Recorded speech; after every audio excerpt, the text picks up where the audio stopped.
morning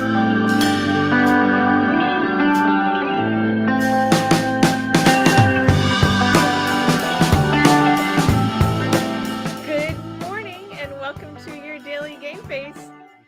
You cold? I'm freezing. What? Because it's an icebox in here. I know. Why did you not turn the heat on for me? I forgot I had extra heat in this room. Oh my God. I thought the whole floor was controlled by one thing. I walk in today and I'm like, Lou, it's freezing in here. And he's like, I know. And I'm like, why didn't you turn the heat on? He's like, I can't. And I walk in all week. and I walk in and I turn around the corner and I just turn the heat on. He's like, oh, I forgot. I forgot. And now I'm freezing. I am freezing. It would be warm for Ron. Good for Ron. Yeah. Good. Maybe he'll bring his ghost spirits in that he talks about. Oh my God, it's so cold in here. I'm sorry. But anyway, so it's actually, I'm going to call it The Late Show with Dr. Kim Lannon. Oh, yeah. The Late Show, because I'm 15 minutes late this morning. First of all, I was out of gas. Don't ask. And then second of all, then of course, when I come up here, there's a church down the street. And there's got to be a funeral every single week that I'm here. And I got stuck in the funeral line. I didn't get stuck in the line. I had to wait for the, it's an Italian church. There's a funeral like twice a day. I know. And I always either just am on the tail end of it or every single week, just about. And so I had to wait for all the flagged cars to go by. As you got my text, I'm sure. I did. Did you laugh? I did. Up until the point where you just zing me. On which thing? On the heat? No, you get time to get ready. Oh, I know. Because I've blown the opening for 2 weeks in a row. No, it was actually 2 weeks. Then we had a good week. Then you blew it again. Okay. 2 out of 3. And then you didn't post the show last week. Yeah. I'm not sure. No, just the audio one. I'm not sure what happened. I got all through it and you missed the final publish button. Yep. Yes. Well, my listeners were letting me know. Yeah. As you know, which is good. I love that.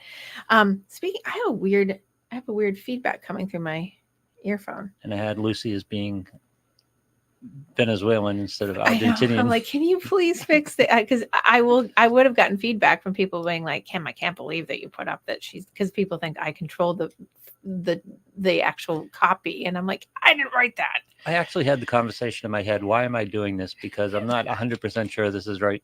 And you were wrong. I was wrong. I know. You put up Venezuela. So why am I doing this? And like she's from Argentina, yeah, the Mendoza Zoo. I know. Poor tomato, Lucy. tomato. No, it's really, I know. That's what you said. Everybody that's listening. He's like, what does it matter? I'm like, well, it kind of matters. What does it matter? Well, you kind of did. I jokingly said tomato, tomato. And then I fixed it. Tomato, tomato is what does it matter? I know. That's exactly what you were saying to me. Yeah. Anyway, so good morning. It was jokingly. It was in I jest. I know that. Yeah. Do you think I didn't know that? Really? You were, I think you're getting more sensitive as the year has gone on. I might be. I don't know why. I'm under attack. From who? Everybody. Oh my God. Well, put your swords down there, buddy. I'm not. I know, right? It's not me. So it's a lovely, cold, crisp day here in New England. It's a balmy 49 degrees, maybe 50. Beautiful sunny. In the studio. Yeah, in the studio, it's 30. Yeah. Good thing I wore a sweater. I was like, oh, no, I'll be fine, because usually it's a sweat box in here. We're at that point in the year where you walk in the house, and if the heat hasn't been on, it's colder in the house than it is outside. Yeah. I know. Well, I got to the point. I never put heat on until the end of October. I broke down this weekend, and I blamed it on Echo. Yeah, I broke down too. Because Echo was 19, and I was like, she's cold. And she is cold. So, I mean, there's a reason why I have a heating pad in every room and a heating blanket everywhere for her. So wherever she sits, she's got something hot. But she was cold. You have heating pads all over the house? Yes. For the cat? For her. Oh. Listen, she's 19 and has bad hips. She gets arthritis shots. Okay. She's a pet therapy cat. She has to be able to serve. She has to be able to jump up on people. She isn't retired. She's 19. No, she has to be able to jump up and love and purr. And she's stiff. I can't get her to do that. I also have little staircases everywhere for her to do that too. Yeah. It's a geriatric cat house. So anyway, it was a lovely weekend. I went apple picking. You did not. I did. It was lovely. How did that happen? What do you mean? How did that happen? You just decided to go apple picking? Yeah, I love apple picking. Oh, do you? Okay. Oh my God. Yes. It's apple picking can be such a great experience, but it ends very quickly. Because like you can go down like 3 trees and have the whole bag filled. By the way, the amount of money that places like this bring in, I'm in the wrong business because I was like in this cash only. Yep. So don't go into Market Basket and shop for apples now. No, and because know what you can get them for. I know I wouldn't do that because that's totally defeats the purpose. I know. It's not the same. You have to go to pick them. So it was good. Yeah. It was packed. It was crazy. But it was a beautiful day, and so it was wonderful. Our trails up in New Hampshire are getting bombed apparently for foliage people. So, well, if you're up here in New England and you're trying to get out to do the health and wellness thing that I always say, go for a hike, go up to the mountains, right? Our very famous and our favorite hiking spots have been cordoned off after this weekend, have been limited. The New Hampshire Wildlife and Game people are monitoring because, did you see Artist Bluff? No. Artist Bluff is one of the most famous hike spots up in the Notch, right? When you go up through New Hampshire. You couldn't see one space that was free to stand on top of the rock to be able to look out over the lake. Wow. Because there were so many people. Yeah. It was insane. It is insane. Yeah. Because the foliage this year is actually spectacular. So people are definitely taking it on in. So, and there's all these festivals going on, and I'm going to go to the one this weekend, but I'm not telling anyone so that nobody goes to it because it's going to be packed. I'm like, I'm going this weekend. I'm being all folly. Yep. But I'm not doing the pumpkin spice thing, as we know. As Mary last year, remember Mary and Faith from Florida? They were like all about the no. What's the problem? Why is that a problem? Hi, Leanne. Hi, Leanne. Why is it a problem? Yeah. Just embrace your New England and have a little pumpkin spice something. Or an apple cider donut. I had my apple cider donut. I did do that. That's different, though. With or without sugar? Well, when did the sugar thing happen? I always have had them with the sugar. Really? Yeah. So the place where I went to Honey Pot Hill because it's get this, shocking, no surprise for all the people that are listening that know I love animals. It has animals. It has the 3 little pigs. It has llamas that spit at you. It has it has goats, and it has miniature horses. It's got chickens. It's got pumpkins. It's got a maze. I didn't do the maze. I've done the maze. The maze frustrates me, and I've done it a million times. It's just frustrating. And then it has millions of apples, and there were 1 million people at it too with buses this weekend. I was like, this is insane. So I just missed out on last year, so I felt like I had to be compelled to do it. But it's a good thing. Like, here's the thing: I practice what I preach. Get out there and do something to make yourself feel good and do those things. And there's Kate. There's Kate. I don't know what Kate's saying, but good morning, Kate. John's there. Ciao. What? Kate says ciao. Ciao. It's asking where the pigs are. Oh, I just said Honey Pot Hill. Yeah. Honey Pot Hill. Mm-hmm. Out in the out. But there are so many apple orchards that it's insane. The one that's close to here in Andover, they were charging $60 a small bag. I was like, I'm not going there. Wow. $60 a small bag. It was $25 for a small bag at Honey Pot Hill and $38 for the big bag. We went with the big bag and filled one. That doesn't irritate you? Of course it is. But it's the payout for the experience. And $12 for donuts. Hang out with a bunch of people. I wasn't near anybody. No? I stay away from people, as you know. I found rows where there were no people in them. John and I found beautiful rows of apples because I don't do Macs. People always go to the Macs. I'm not a Mac fan. So I go to the different apples, Spartans and Cortlands and Empires and Mitsus and all the, Pink Lady, all the funky ones that nobody else eats because whatever. But I had my own rows where they were not picked over, and it was fun. It was a beautiful day, and it was fun. There's no Red Delicious in the area either. They don't grow them around here. Yeah, I didn't see red. I saw green Delicious though, and we stay away from those because those actually give me a stomach ache. Yeah. And I did, and I followed it up for 2 weeks. Because not only did I do that this weekend, the weekend before I went to the Topsfield Fair. Oh yeah. And that was a beautiful day too. The Topsfield Fair is like the place to be next to the Big E if you don't go out west. Every year I get so excited for the Topsfield Fair, and I make it like 18% of the time over the course of my life. I haven't been to the Topsfield Fair. John and I were talking about it. I haven't been to the Topsfield Fair in 8 years. And I'm always like, I'm going to go. And exactly. It was just a beautiful day. And we didn't even get there till late in the day, but it was still really good. We stayed, we did the animals. Yep. And then I will not say we, John can speak for this. He ate through the fair. He ate his way through the fair. The amount of crap food that I was just like, John's like, do you want this? Do you want fried dough? I'm like, no. And so he had German fries and tacos. There was a taco truck, like traditional tacos. Yep. And then there were sausage and peppers and pizza and ice cream. And the best thing though, and I didn't have it because the line, well, first of all, I wasn't going to eat that. But the second thing is the line probably was the length of the fairground for it. There were so many people in this line. It was it was neat. It probably cost them 10 cents to make it, but they were charging 15 per thing. But it was cones, like ice cream cones made out of donut batter. Oh my. And they'd make them right in front of you. And then they'd fill it with like the Dole Whip kind of ice cream in different flavors. And they'd put toppings on it. That line was like donut to the other side. Cream. Yeah. Oh my God. Yeah. Yum. Yeah. Homer. Yum. Yeah. So all the things that, are not good for you was in one place at one time. So it was pretty spectacular. Did you see the big pumpkins? I saw the big pumpkins. I saw the big pumpkins. It was 2,000 some. I have a picture of the big pumpkin, 2,000 odd pounds. It was insane. It looks like a big flabby butt. That's what I said. It just looks like a big flabby butt. Yep. I'm not sure how they get them to grow like that. I have heard stories before and seen programs on TV about it. Totally went out of my head why and how they do it, but I know they extra fertilize it. Yeah. But it's Plus something. It's lineage to certain seeds. I'm sure. Yeah. It's really one of those things that I don't need that frame of reference in my head. I have enough crap in my head that I don't need to. I just go and appreciate the beauty of all the animals and the plants and all the flowers and all the things that they do there. Oh, it brings me to, and this seems like an aside, but it's not.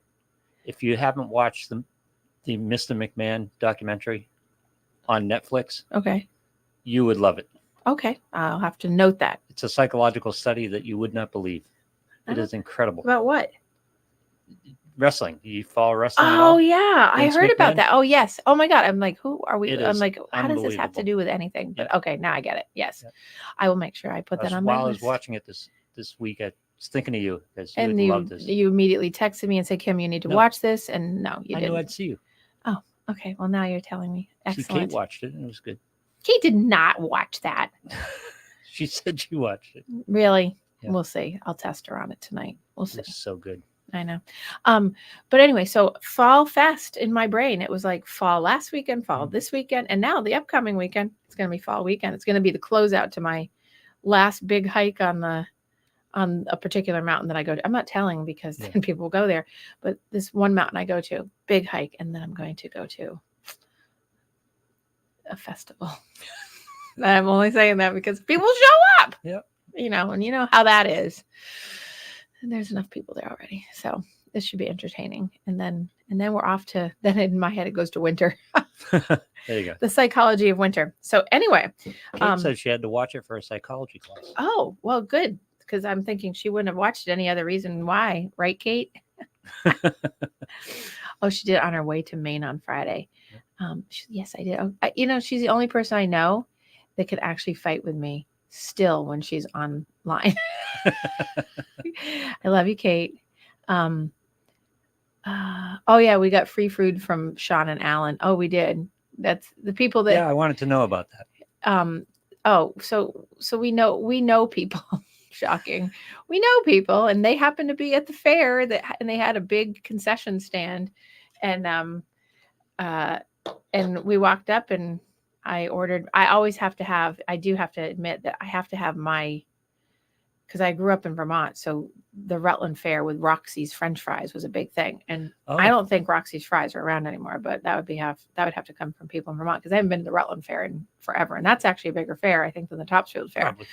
And but Roxy's fries were the best because they were hand cut. They did them all there on site, and then you do the malted vinegar and the oh god. So anyway, so Sean and Alan own the stand up at Hampton Beach, and we've known them for years, and so they just give us lovely food. So when we offer them money, they don't take it. Oh, nice. So John just keeps going back for more food. Boy, John. I just got my fries. I got my fries, and then I actually ate a couple, and then I was done. But nonetheless, sometimes life hands you things, you take them. Exactly, and Right? I'll take them. So anyway, and then the other thing, Gospel. He says the French fries that Sean does is gospel. oh, they are. Yeah, they're the German fries, so they're like these round, like crispy, like oh my god, they're so they're good. at Hampton Beach. They're at Hampton Beach, but I don't know if they do the fries there. Oh, I've never had when I'm there in the summer. If I go there, I have salad. stop it. I do. Yeah, I'm not kidding. I have. Yeah. They make a Caesar salad that is to die for. I don't get croutons. They have grilled chicken that's amazing. What's I don't know the name of the what place? their chicken purveyor. I have no idea. It's John, help me out. I don't know, John. What is it called?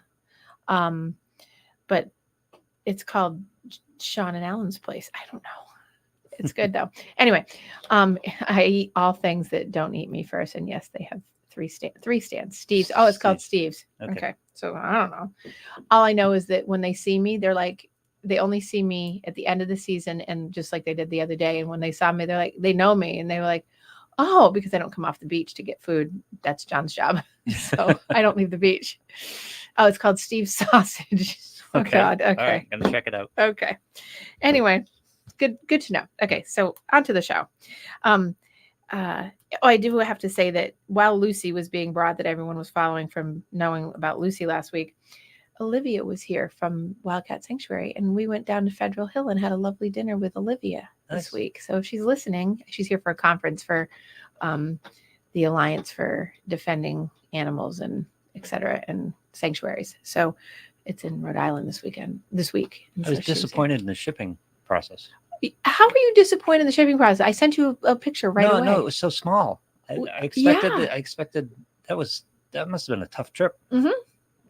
And that's one of the points is that you should have seen the enclosure she was in. If you think that was small, now she's like, she touched grass for the first time in 16 years this week. Oh my. And she's got 7,000 square feet of her own. She went from a size of this room to 7,000 square feet. Good for her. Of her own. Yeah. All her own. And it's all grass and trees and platforms and pools. And I felt bad. It was like she flew Spirit Airline after. I know. Well, that's how they ship tigers, and it's terrible, but she's so happy, and it's great because I've seen her touch the grass. I saw her touch down on the grass, and I saw her walk out, and she's been sitting in the sun this week. It's been beautiful up in Minnesota. So Lucy the tiger, who's 16, is now touching ground for real. Nice. She's a little bit of a thing. That's what I've heard. She's only like 200 some odd pounds, which is not typical. She's smaller because obviously she was kept in a very small enclosure for years on concrete. That's not a life. So this is why we have sanctuaries, because we can't keep having this happen. So I'm very excited for Lucy because she's got a great home now. So how old is she? 16. 16. Yes. So I'm very, very, very, very excited because to watch her, she's high stepping. And so when Olivia and I were talking about her high stepping because the grass is a weird feel under her feet. And so to see her touch, she's like, what is this? So it's, for a sentient being who's exceptionally smart, as tigers are, and have feelings and emotions and are very, very smart, to see her touch ground is a beautiful thing. So I was excited for her. So I'm glad I'm a very small little bit of making any of those things ever happen, but I'm always proud to be part of it. So it's exciting. Yep. Anyway, so moving along, now that we're 15 minutes in, as our usual, we didn't banter this morning. What's wrong with you? We just bantered for 20 minutes. Oh, we didn't really banter. We were just talking about good things. Yeah. Usually bantering is when I have, you have swords up. Me? Yes, you. I'm sure I could get you there though, but I won't. I had, people were asking me about dreams. Yeah. And it's not typically a conversation that comes up. I have occasionally clients that will talk to me about their dreams. I Kate just said, I know. Where's the entertainment, Lou? she's giving you crap, Lou. Yeah, well. But people were asking me about dreams, and I just have to say, that there's very specific things about dreams. This is not what the show's about today, but I was talking about dreams with people, and I was like, talk about bears in the back of the cave kind of thing, right? When you have a lot on your mind. And so I was talking to someone about, when you have that bear in the back of the cave that comes up in your dream, it means that, you got a lot of stuff going on. So they're interpretive. Well, it depends. I mean, if you talk to people who do dream interpretation, yes. And I do dabble in it. I mean, I've had, I would say, a moderate, not a lot of training. I could have more if I wanted to, but I've had enough that certainly when someone sits down with me, I mean, there's a book by Freud called The Interpretation of Dreams. It is the longest book, I swear, because it's the smallest print in the world. It's the longest book ever. Wow. I've had to read it numerous times in my trainings over the years before I even was in my practice, and then during my training and all my practice. So I do know how to interpret dreams from multiple perspectives. I have not had to do it in a while. But as of recently, I have a couple of people that have said, I have a guy that keeps a dream journal, and we occasionally talk about it over the past 7 years. But recently we've been talking about it, but it's the bear in the back of the cave. It's that, that stuff that comes up when people are heavily loaded with anxiety. So today I was going to talk a little bit though, and get us set up for next week. I might have a guest. Ooh. So, and hopefully it will be interesting. I think it will be, but I'm not at liberty to disclose who the guest is. So okay, it's on air currently because I've been asked to hold. So I'll tell you after. All right. But it will be talking about interesting, fun things related to addiction and addiction. That's what I can say. Fun things related to addiction. Fun facts and fun, like interesting things in terms of like innovations, where we've come from, where we're at, things that are out. Like, so fun as in interesting, not fun as in, addiction's a good thing. No, no, not that kind of fun, but fun things that are like interesting to people that, would be different than some of the guests that I've had on. These are conversations I have with this person weekly and sometimes multiple times a week with this particular guest. Kate's like my top commenter today. I know, she's heckling you today. I know. Addiction good. Yes. Addiction, not as in a good thing. No, but as in an interesting thing. Yeah. So I misspoke with the fun. Clearly I'm going to get nailed for that now. Jesus. It's a good thing I'm not running for a political seat. Jesus. Want me to get you going? Yeah. Okay. I almost got you going, so I know. I just had to swallow it. No, we don't do politics, and you know that. Yep. Do you know that psychologists, or actually it's psychiatrists, not psychologists specifically, but psychiatrists, do you know that we're technically I think we're the only, I could be misspeaking again, but I think we're the only ones bound by the Goldwater law. Or I don't even know what the Goldwater law is. I don't even know if it's the law. It's just the Goldwater tenant or whatever it is. So back in the day, given Goldwater, right? Mm-hmm. Here's a fun fact, right? Because of all the stuff that, was going on during that whole Goldwater era, right? Psychiatrists and psychologists are not allowed to make diagnostic, which is interesting because Dr. Phil does it all the time, are not allowed to make diagnostics on anyone without being in their presence to make an actual diagnosis. You have to actually meet with the person and do all those things. I should say Dr. Phil occasionally will make sure he says, I haven't met that person. And, that's why I always say, I don't know. Like if someone asks me a question, I'm like, I haven't met them, so I can't say for sure. I can give general information about something. But when it comes to politicians specifically, so this was to answer or to go to that point, is that the reason why I don't talk about politics with anybody, including my clients, unless they bring it up and it's somehow impacting their life, which it is right now. And lots of people talk about it. I just keep my, I can't do any opinions, obviously, because it's not allowed under the Goldwater. It's the Goldwater rule. That's what it is. Yep. Sorry. It's the Goldwater rule that you're not allowed to speak to the diagnostics of a politician and their Oh, state of nice. mental Nice. well-being in terms of diagnostically. So if I say, oh, that's unstable, or it seems unstable, or it seems unhinged, or it seems not healthy, or that's fine. But I can't say like they're a paranoid schizophrenic, or they're a, psychotic demented person, or like that. Even though they might come across like that, I can't make the diagnostic on it. That's how Joe stayed in office for 4 years. I'm swallowing my water. You were lucky I was swallowing my water. Sometimes it's too easy. Sometimes it's just fun. You're just such an ass. I know. See, diagnostically, I could talk about you, but there's no DSM code for ass. People are so concerned about mental state now. Funny. Okay. Anyway, so the Goldwater rule. Anyway, so the people often will ask me though, like, why don't you talk about politics? Because in my office, it will come up, and we're getting into the mindset. I'm going to talk about mindset and changing your mindset, because we have, it's a high stress time for people right now. Yep. And so oftentimes people will say, why don't you talk about politics? Or when someone will say, who do you like or whatever, I never say, obviously. I mean, some people sort of assume, and they make wrong assumptions a lot of the time. Most of the time. I still don't answer the question. Yeah. I keep it very neutral because of the Goldwater rule. And so people often will be like, why don't you talk about it? I'm like, I can talk about anything you want to talk about.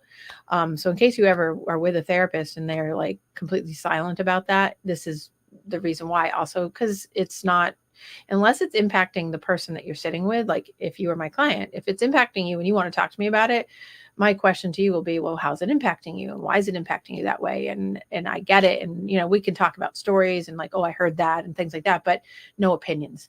It's largely symptom, isn't it? It's what? It's largely symptom in that context. Yeah. It's about the symptom, not about like preference, or it's, things like that. There's no opinion. Yeah. So, Right. And so, but because we're bound by the Goldwater rule, and, I don't think people realize that, but people will often ask. And right now, but an opinion isn't necessary to deal with the stresses that are involved in a given situation. Well, right. And they're not relevant. It's like when someone said, exactly. It's like when someone says, are you in recovery? If I have someone in addiction, I don't talk about, we're not supposed to do that either. We're trained not to. It's not about us. We don't talk about like, well, oh yeah, I have that too. You don't self-disclose anything like that, even if you have that, you just don't. Or if, oh, I have, occasionally, someone will say I have asthma, and talk about it, and I say, I understand that because I have asthma, but then I don't go into my story. Right. It's more about just being empathetic, understanding whether you're, this, that, or the other thing. It doesn't matter to me, because that doesn't change anything. It's just a matter of the person's in distress, or the person's unhappy with something. So, because I have one client that spends, I think, almost all their time talking about politics, whether we're in an election year or not. That's all they talk about. But see, that has little to nothing to do with politics.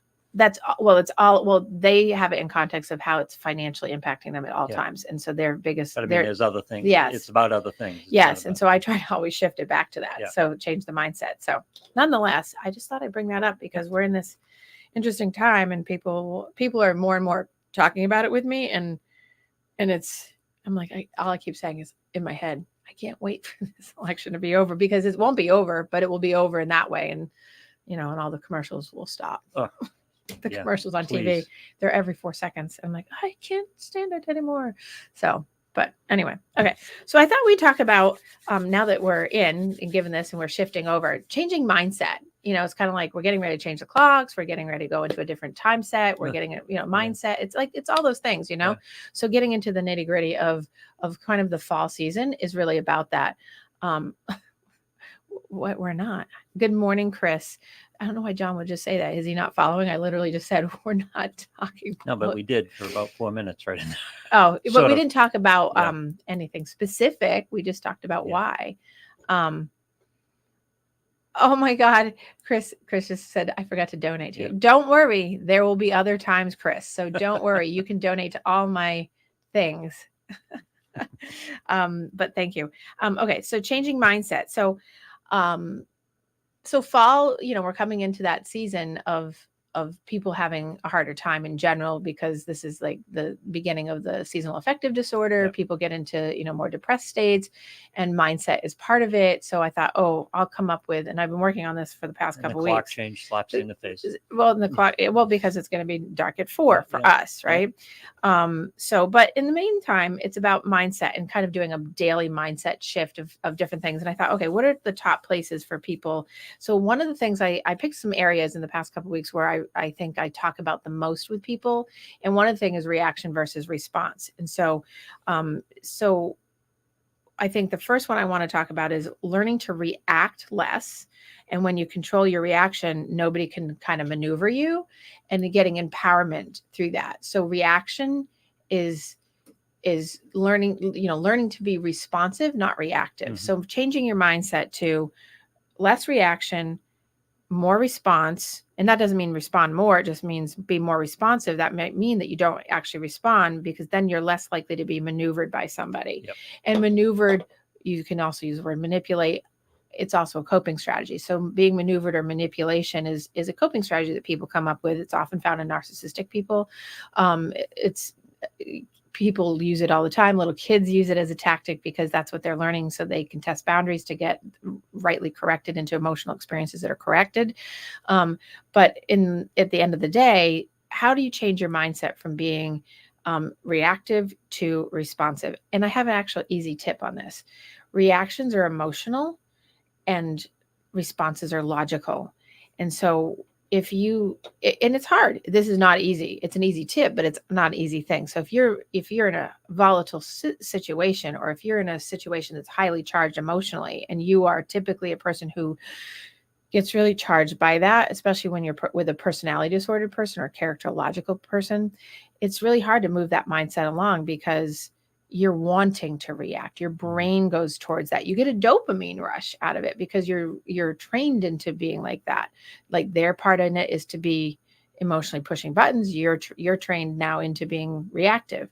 So how do you change the mindset? You move it over in your head to this. You have to be aware, always awareness. Be aware that the person that you're in front of is going to probably do that at some point, and to not be reactive right away, not to snap judge, not to snap in, but really be, okay, I hear what you're saying, in your head bubble. I hear what you're saying. I hear what you said. I don't like what you said. And is it going to do me any good to respond right now? Sometimes it's hard not to respond. Yeah, I was going to say that. My amateur tip on this, from fighting with this for a while. Yes. It's unexpressed thoughts are okay. Yeah, well, it's not controlling what you think. It's controlling often what you express, that you can just let some of that stuff pass. Well, and I think that's I think that's Yeah. really hard. I'm interrupting you because Yeah. I am, but I think that's real. I think unexpressed emotion for some people makes them feel like somehow they've lost, Yeah. or that they didn't get to say what they needed to say to be able to get it off their chest. And in some cases, it goes to the other side. Change your mindset. You have to advocate for yourself. Yep. So advocating for yourself is, you have to do that. But then is it reactive advocation, or is it responsive advocating? Mm-hmm. So, right. But sometimes it's, when you have to do a response, it might be almost nothing, because there might be nothing to say. I did have a person tell me this week that one of the best tips that I've given to them has been the noted. The response that I give, is like, noted. Someone will be Yep. very button pushing, or really over your boundary, or violating the emotional space, and to hold space for yourself in that, to be able to be grace, have your own grace, and not get pushed and be reactive. Your mindset goes right into, in your head bubble, I've heard what you said, it's noted. And out Yep. loud, all you say is noted, or you say something to that effect of, I heard what you said, it's noted, thank you. And then you move along. Usually that will stop a person from being able to maneuver you, or get you involved in this cyclical rotation of a conversation that's unnecessary. Even though you might have hurt feelings, or you might have those things, that is not the time to then go and speak about them. Because then your mindset goes right into, you've lost control of your own empowerment, because you're giving over the empowerment to the other person to participate in the reaction, versus taking charge of the mindset piece that you have, which is, I don't have to participate in this. Chris, just got to a tricky part of this for me, what you're talking about, because I use that technique, and I have 100 different ways to do it. But for me, like he says, I appreciate that as another, but I often don't want to give my opinion back on it, or I appreciate that. Sometimes I don't.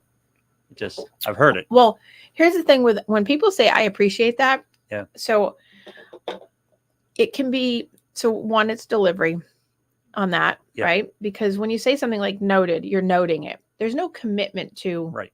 it, anything. It's other than you noted it. You heard it. It's not just, when you say I heard it or I appreciate that, two things happen.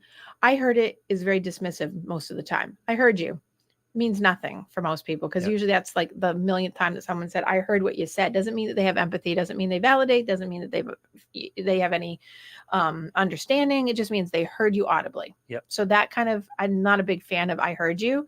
And I appreciate you, or I appreciate what you're saying, or I can appreciate that, has that same flair. It's, do you really? Because without validation, without empathy, without understanding, Yep. and you might not appreciate it. So why say that? Why put yourself in a position where you don't appreciate it? Because I can appreciate. It's a soft way. It's a psychological soft way of saying something else, instead of not committing to. If you appreciate, because then someone will say, well, what do you appreciate about it? Or what is, because that gets you into another storyline. So I'm not a big fan of saying that. It's also sort of I don't know if it's not necessarily old school psychological sort of self-help book babble, but it sort of is, because it's one of those techniques that's like, oh, I can appreciate that. It can be condescending. I have two clients that do that to their wives, and it sends their wives through the roof, because it's not just the words, it's also the way it's delivered, and it's hard not to deliver. It's because it's like, well, I appreciate that, and it usually is followed with a but. So I'm always saying, I appreciate that, and at the same time, here's what you have. It has a whole other piece of the narrative that has to come with that, because I appreciate that doesn't stop the person who's your whole point of changing the mindset from reaction to response is not to keep a bad or toxic or an unhealthy conversation or unhealthy behavior pattern going. Mm-hmm. It's to actually end it or to extinguish it to some degree so that it doesn't continue. If you participate in it by, I appreciate that, or any of those other things that keep it going, you're just perpetuating it. I try to help people stop those things so that they have productive conversation. Usually when you say that, it stops it, not because you want them to stop talking, is that it's breaking the cycle of the habit that is, I'll give you something, I'll throw the bomb out at you, you react, then I'll talk about how you are reacting, then and it never ends. But once you say something like, oh, I heard what you said and I'm noting it, right? Yep. Even if you say, I heard what you said, I'm noting it with more words, that's better than just saying, I heard you. I heard you is like, and it has more. It's easier just to say, okay, noted. Yeah. Now people might say, well, what does noted mean? And it's easy to respond to that. It's, well, I'm noting what you're saying. I'm going to think about it. And then, whether a person thinks about it, you don't have control over that. Most of the time people aren't thinking about it, by the way. Yep. People just don't, especially when it's like a side-to-side conversation or a side-to-side behavior, like of I do this and you do that, or I think this and you think that. It's really hard to find people that will actually think about it or reflect on it or take that. Often that's time just to stem the conversation, because we're on the fourth or fifth lap of that opinion. Usually. Like, I understand your position. Right. I understand your position. I don't agree with your position. I don't even put that in. Right. Sometimes I understand your position. On that. But you're essentially, so I would simplify. So I try to get clients to help themselves by simplifying their conversation, because they get into the loop further, because they're not just stating what it is. I don't agree with your position. I'm hearing what you're saying. I don't take that position. Therefore, I don't think it's productive for us to continue talking about it because we don't agree. Yeah. It's better to do that than looping by being the niceties of, well, I heard you. Well, what did you hear? Did you understand? Like, because you're just not, you're dancing around the maypole essentially, instead of just being like, I don't agree. And it's okay not to agree, but how do you find common ground in the non-agreeing? Because too often I find I don't agree is just an invitation to just the pounding just continues. But you're already in it. Yeah, I know. That's what I'm saying. Yeah. It's like, so I always, and I point that out because you're not the only person that says that. The mindset is that if you are blunt, it might be, and it's not blunt mean. It's, I just don't agree. It's clear you don't agree. If you're Yeah. in the loop and you're on the fifth Right. round of it, there's non-agreeance. Right. So why not just say, clearly I don't agree. It appears you don't agree. So why don't we just part on this one right now and take a break from it? Because we're not going to agree.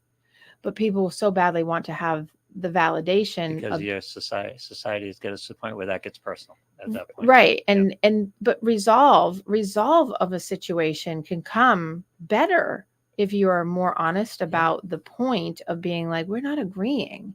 We are not agreeing. We totally don't agree on this. And then being able to sit with, it's okay to not agree and be able to go forward. Yeah. You and I don't agree on a lot of things. Yeah. Not on a lot. We have particular things we don't agree on, but we never get into that because we know we don't agree. We talk about it, but then we just move on. Yeah. And it doesn't change our friendship, our relationship. Why? Because we know how to buffer that. And we know, I think. Yeah. Right. I mean, it's because it doesn't make the relationship. It makes this little speck of a piece that's something that we have differing opinions on that is normal in life. We're not supposed to agree on everything, but it doesn't end our friendship. It doesn't end like, and this is, but people go to battle over this. It's like, it's not worth the battle. Well, because again, it gets past the initial, whatever the topic is, and it gets into personalization. Right. You Too sucked and you're quick. stupid. And why would you think that? You're And that's racist. what happened. You're, no, that's what happens. I know. I'm just laughing because I'm hearing your narrative in my head. So I know. So, but it does, and that's the thing is, At how that do point, you, you're once just you, wasting your time totally. but once you, but this is why I'm saying, once you change your mindset of this is one thing. Once you change the mindset to not, that's reaction. Yeah. When it goes into the personalizing and starting to say like, that's racist or that's stupid or you're dumb, or when name calling starts, right, that should be a flag. And that's in general, when there's name calling happening, that should be a red flag to be like, oh, this is a problem, because that's dysregulation. It means that the person can't like hear you. That means that the conversation's over. That means that it's and name call, because now it's a volatile situation. And if you're in that spectrum and you're listening to that and you're participating, then now the whole point is gone. But in the context of this year, specifically, we go there first. We don't even go to the discussion points first. We go. Are you back to talking about politics? Well, that's where we are. It's 2024. It's a month before the election. Yeah, it's actually 20 days. Yeah. I'm voting this weekend, just so you know. And by the way, that's where we've been for about 12 years now. I know. So that's so we don't even get to the topic. It's personalized pre-topic. Well, I think to take it outside that realm, because you bring it to politics, but I think that's really common in a lot of things. Well, like yes, because it bleeds over into other interactions. This is just a lot of conversations, just human nature conversations, especially in relationships, friendships, and marriages and dating and whatever, and even in workspaces, about just different things. I mean, I have a 5, almost 6-year-old. I have a client who has a 5 or 6-year-old who, like, this comes up about having the peanut butter table at the school versus the non-peanut butter table. Like, it's the same. It's the same conversation of, we're not having like resolve. We're just fighting over who's got more rights and who can sit not at that table, and the allergy, and like, it's, you know what I mean? It gets played out that way. So, yes, I agree with all of that, but it's about still going to being responsive in the beginning versus reactive, because by the time you're getting to where you're talking about, there's no response. Right. It's all about react instead of just being like, wait a second, we've lost ground. But in the context you're talking about, the ground is gone. Yeah.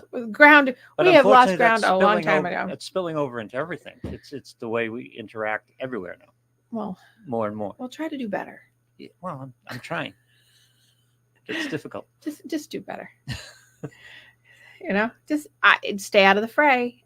That's why, the Goldwater rule. That my came cycle. Up, I do. The Goldwater. I know your cycle, but the Goldwater rule, apply it to yourself. Like, stay out of the fray. It's much better. It's not that it's easier, because it's still hard, because you have to bite your tongue a lot of times. Do you know how far I've come on that in the last 6 years or so? Well, even in my show, you've come a long way. Yeah. I know. It's very good. Okay, so let me just go back to, okay, so what if the intention saying appreciate that was the same thought as noted? I say that to let one know I heard you. The thing is, there is a but involved for further conversation info, such subject that's still not okay. So Chris was basically saying, like, if you say I appreciate that, isn't that the same thought as saying noted? It can be. If you're, just because your intention behind it doesn't mean that. It depends on how you say it. Like if you say noted, it's just noted. Yeah. A lot of times in my professional and personal experience, when people say I can appreciate that, it's like saying I'm about to offend you, but I'm saying no offense, but. Yeah. So in that way, it's just, and this is just me talking from anecdotal and my personal experience clinically, and then obviously personally, but people usually, when they say that, I can appreciate that. It's, you want to ask them, well, what do you appreciate about it? Because it's a sort of like tap you on the head, pat you on the back, going, I can appreciate that, but I'm going to disagree with you. And I think it's just easier if you don't agree to just be like, okay, I heard you, and it's noted. And they might say, what does that mean? Say, well, we clearly aren't agreeing, and I just think it's just something I'm noting that you said. Are you trying to like win, or are you trying to stop the fight, right? Disengage. Right. You're trying to disengage because it's not necessary. If it's about something that's controversial, if it's about something that's getting more heated, there's better ways to come at it at a different time than if you're already in that space. If you're at the space where you have to say, I can appreciate that, and you're doing a back and forth, and you're also saying noted, it's time to end that conversation.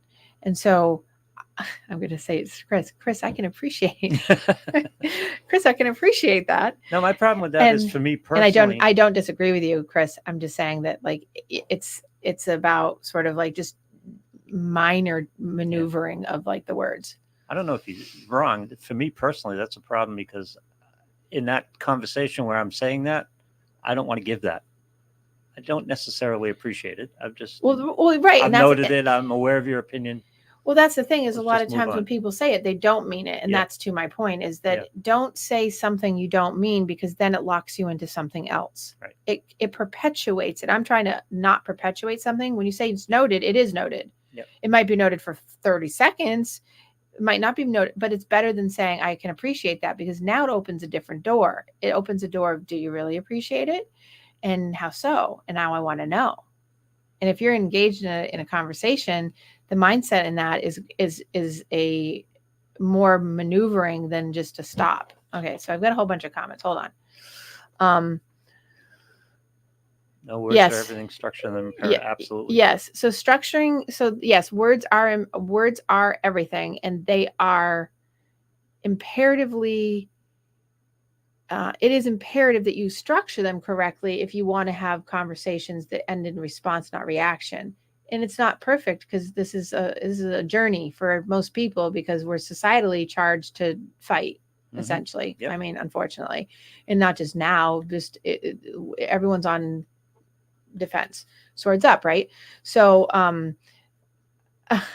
John just said, quote of the day now is, I can appreciate that. John, if you use that on me, there is a shed and it's not on their property.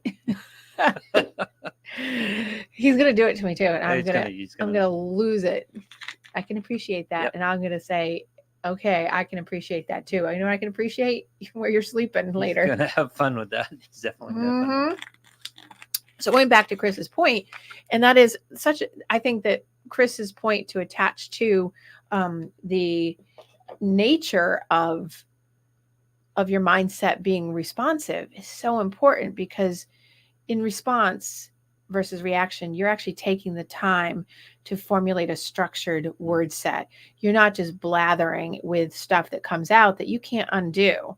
And it makes a relationship much better, and it gives you the empowerment.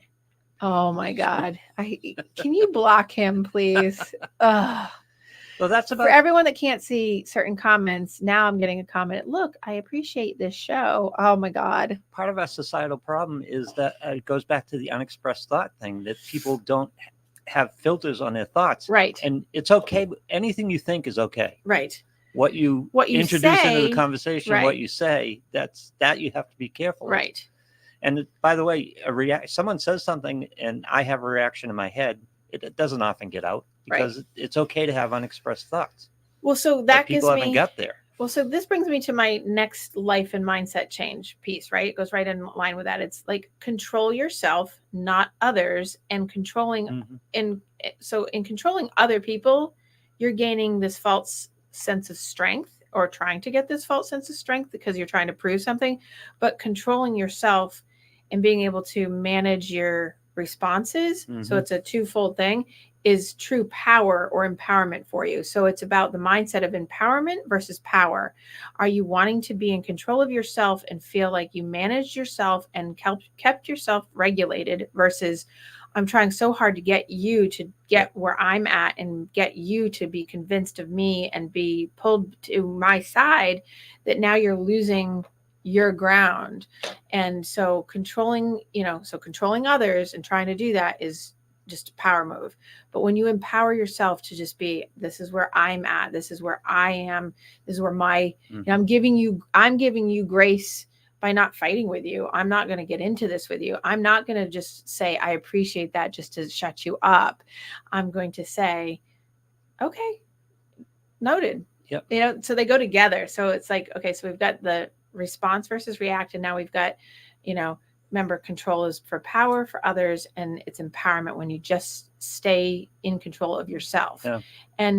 And not personalize. People take things very personal, and it's hard not to, because as you reference, like this day and age right now, especially, people are taking it really personally. That's why I'm like, do not get in those conversations. Yep. I think I say to this one person every week when I see them, I'm always like, why do you engage in that? I've told you for years not to engage. And they are insistent. This is the political thing. They're always engaging. They engage with their two sons.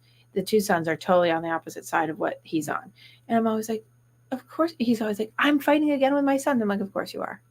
Yeah. Because of course you are. And he's like, but nothing I've tried is working. I'm like, what have you tried? And of course he hasn't tried it. No matter how many, I've given him exactly these things. He's like, yeah, but that doesn't work. I'm like, because you're trying to win. He's like, well, yeah. And he says yes. I'm like, but that's so we have a cycle, right? So I just listen, because he wants them to buy in, believe in, and somehow he equates that with how much they love him. Yeah, see, that's, and that gets in it. And there's the personalized, right? Now you're trying to control others, and then without that being said, that they don't buy into your side, then that somehow means that they don't love you. And so he gets very verklempt about this. And he's not the only one, but he's a great example in my head of like, I have this, it's a weekly thing. And I'm like, why does this surprise you? Yeah. And how does this continue to surprise you? And we go round and round. All you're doing is teaching them how to fortify their position too, rather than opening them up. Well, and I've told him that it fortifies his position as well, because he's so stuck, instead of it being like, and I'm big on like, give the space for people to just have their opinion and be okay and not have to win. Why do you need to like, and why go there? Why damage your relationship with that kind of conversation? It's between, if it's not politics, it's religion. If it's not religion, it's on, most of the time for a lot of my clients, it's on addiction. Right? Like talking about money, money spending, eating, or drugs and alcohol. Yeah. Those are big fights. Yeah. Addiction, college. Right. Those, right. Spending. Right. Those kinds of things. And over and over and over and over. Like that's a big life. And the constant thing for adults, especially with kids, has been for me seemingly, is I want you to learn what I learned before I did. Right. But sometimes it's not there. Right. Right. Sometimes you get to touch the stove. It's just the way it works. Well, and I think, and I was having a conversation with someone last night about this, and I think she's doing a beautiful job, and she's probably listening today. I think she's doing a beautiful job of, she's got someone, one of her kids, is an adult, 18 years old, right? And is in sort of like a life predicament that's got to be adulted. And she as a parent, I'm like, kudos to you, because I love what she's doing. She's 18 and she's got to figure out how to do this. I'm there to listen. I'm there but I'm not going to give her the safety of not that she wouldn't, but you know what I mean? She's not just stepping in and Right. making a call and doing it. It's like, no, she has to, this is a life skill. And so if it lands on her head, that's how you learn. And that's a rarity to see in people. I get a lot, and so that's a personal person in my life, versus I see a lot of people that are in my personal life and in my professional life that are constantly jumping in to control for the outcome of being bad, instead of it being like, no, it's a learning curve. Let the fall happen. You know, it's just like, you can't, and I always say to this one person, they're going to be 30 living in your house. They're going to be 30 living in your house because there's no requirement for anybody to step up. That's chasing the age. That's doing 18-year-old problems at 18. Right. When that's what you're dealing with at 6 or 7. Right. And giving them the decision-making powers to do that and be there to support them. Right. Let them hit a bridge abutment every once in a while, but pick the ones they hit. Right. You know, if you can. And unfortunately, when you get to an 18 or a 20-year-old problem that's trying to be solved at 20 or 18, and they haven't done it before, and now you as a parent or you as the other person in their life are too afraid now. This is talk about addiction, right? Too afraid to let the hands off the steering wheel because now they're out of control. That's, you know, that's why I'm like kudoing this other person, going, yeah, that's the right mindset, because you're not going to let them fall completely. Obviously you'd step in, but you got to let them fall a little bit. You got to figure it out, and they're not going to fall. It's more about, they got to figure out how to manage those kinds of things without, you know, someone else stepping in. You can't land that plane. They've got to land it to a degree. You can help. But, so it's, and that's a mindset change. That's, you know, that's about the control thing, controlling your own self to not have to feel compelled to step in, you know. And we had a long conversation about this last night about, you know, what what she could do, not the person I was talking to, but what she could do to help herself in terms of how we could give her strategies and things like that. But we're not stepping in. Like, we're just, you know, because, you know, one of my thoughts was, well, I can take care of this. But, you know, and that was hers too. It was like, we could both like step into this, but it was like, we don't need to, because she has the ability, and she'll be way better off if she figures it out on her own. But we know how to fix it. And we've offered up here's what you can do. And she's doing those things, and, you know, it's going to take time to fix it for herself, but we're not doing it for her. No, but maybe she'll hit some dead ends along the way. She's hitting dead ends. And so she has to learn those, not have to be like protected from them and have someone else take care of it. It's like putting out a bill in front of someone and saying, I can't pay this. Can you do it for me? No, you do it. But this is one of the things when we talk about mindset changes in generations. Like, it's so much more about, well, there's some people that do this way worse than others, but it's about, oh God, you know, I've got 25 and 26-year-olds that parents still pay their phone bills and still pay, like, you know, they're living at home and their groceries are paid, and they're like, I'm like, what are we doing? I bought you put it so perfectly. My first house. I know. You put it so perfectly earlier show. It's like you raise adults. You don't raise kids. You raise adults. Right. Yeah, right. And when you're an adult and you didn't raise your adult to be an adult as a child, not that you should adultify them, which is different, because there are people that do that. But you know, when you're 20 and you're trying to raise a 20-year-old, too late. Too late. So there's that other, so now we've got those two pieces for mindset. And let me just throw one more in really quickly, and then I'll get to some more next week. So expectations, and I'll come back to this next week. Expect nothing. I know that's, no, but seriously, expect nothing. That doesn't mean lower your standards to like the lowest bar. No, it just means expect nothing and appreciate everything that you do have, what you can have, what you're right. So important. And be grateful for all the little things in your life to find inner peace, instead of always wanting the next thing, you know, wanting the next nicest car, wanting the next concert, wanting the next, you know, paycheck, it's like, wait a second.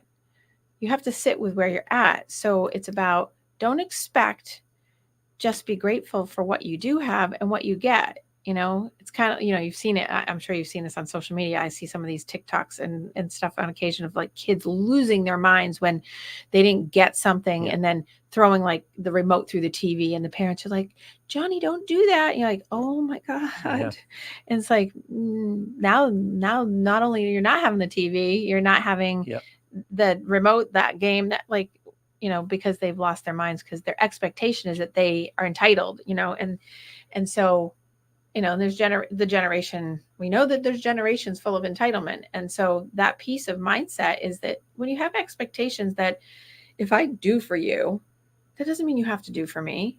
It would be great, but I'm not going to expect it, because then with expectations come great disappointment. I did have a therapist at one point that I knew used to tell me that she would tell her clients, and she would tell me this too. She'd be like, you have to just lower all your expectations for everything. And I'm like, lowering expectations is one thing, but I won't lower my standard of respect, integrity, and honor. Yep. And so there's a difference, because I know that people will say, well, if you lower your expectations, you lower the standard. I'm all about, because when she first told me, I was really mad. I'm like, no. And she and I had a little dialogue about it. And I was like, if you tell someone to lower their expectations, you're telling them to lower their standard of what they'll tolerate. And she actually believed that, yes, that's true. And that was fine. I do not agree with that. So therapists disagree. I can appreciate that. I cannot appreciate that comment. I can appreciate that lowering your expectations to not expect that I deserve something because I'm who I am. There, you know what I mean? Just because I'm who I am doesn't mean anything. It doesn't mean anything. We're all the same. We're all human beings. Doesn't matter if you have $1 million. Doesn't matter if you have $1. You're a human being first. So if I'm nice to you, I expect you to be nice to me. If you're not, I don't have to be around you. So it's not an expectation that has to be a disappointment at the end of it because you're not nice to me. I mean, This is a hypothetical. It's like, if you're not nice to me and you continue not to be nice to me and I'm nice to you, you're out. Yep. But people will linger in these things. I'm making that as the basic, set. It's like, no, you don't have a seat at my table. They're hurt by not getting that appreciation. Well, right, because they think that I'm nice to you. Yeah. And it's that little kid thing. It's like, but I want everyone to like me. And then it's one of the hardest things I teach little kids when they come up through is like, I always say the same thing. I say, you get 7 or 8 year old being like, well, they don't like me, or that person doesn't like me. I'm like, do you like Susie? And usually it's no. I always try to find the kid. And I'm like, so if you don't like Susie and Joe doesn't like you, it's okay for you not to like Susie, but Joe can't like you. And so I make it, because kids at that age, that's when they start learning, because you see that come up and they start going, oh.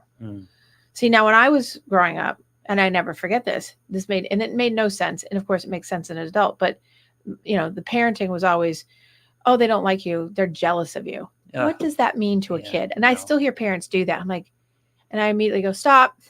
That means nothing, because the word jealousy doesn't mean anything to that kid. And that just makes them feel worse. Don't tell your kids, oh, well, it's because they're jealous of you. That's a whole nother show. Yeah.